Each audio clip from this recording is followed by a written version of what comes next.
Now we're going to go to the latest in the ongoing debate over that controversial new MTV show. It's called Skins, and it shows underage actors having sex, drinking, and doing a lot of drugs. And some parents are extremely angry. Some advertisers are backing away now. But one of the stars of this show is now pushing back.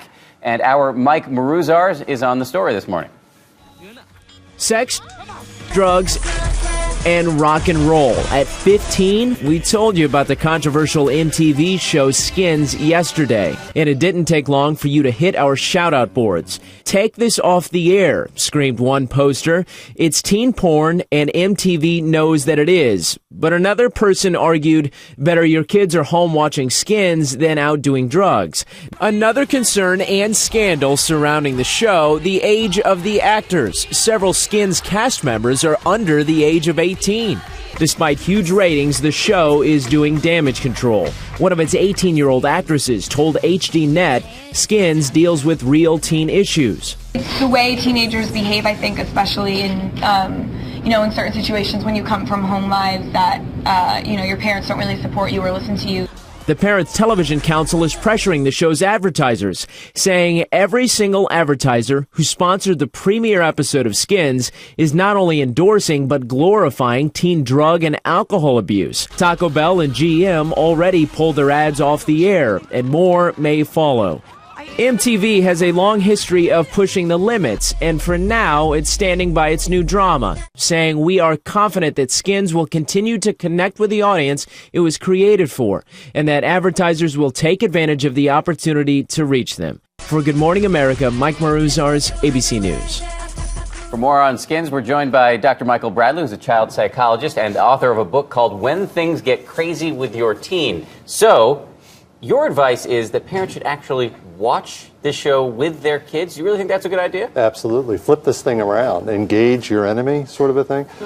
Tape it so that you can pause it. When you hit a particularly horrifying moment to the parent, stop the show and turn to your kid and ask them questions. Say, is that really the way life is for teenagers? What do you think about that?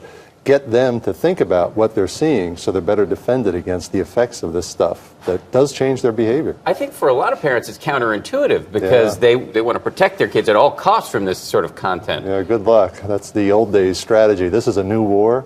You can't police your kids' environment. They'll find a way of getting to this stuff. Much better to bring it into your living room in the light of day and engage your kids. Look at it and get them to think about what they're seeing so that they're better able to make better decisions about this stuff in the real world. But isn't the danger that they're going to see this and think, I want to do it? Oh, yeah, they will. And that's why you want to be there to offset that, to sort of argue the point. Because if they're watching it in isolation, it's very dramatic, glamorous, it's exciting, it's very sexy for them.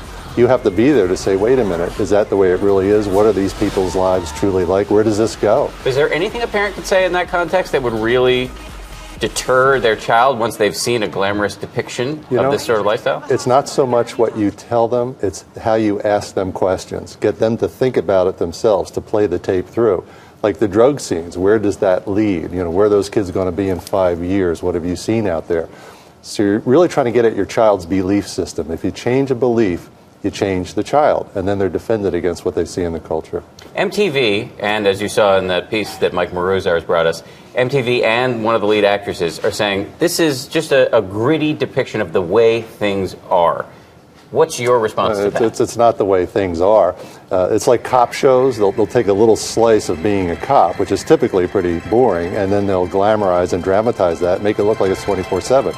The problem is kids will see this and think, gee, this is the way my life is supposed to be, and start to pursue that. Teens are very vulnerable to suggestion, and we have to be careful about what we present to them and be sure that they really understand what it is they're seeing. Dr. Michael Bradley, fascinating to talk to you, and I really appreciate you getting up early to come in. That was my pleasure. Thank you, Dan. And on a much lighter note, Deanna wants me to borrow your Rocky Bullwinkle tie. This is a gift from my teen son years ago, so I don't part with it. Sorry. Okay. Thank you, Doctor. Appreciate it. Thank you. Take care.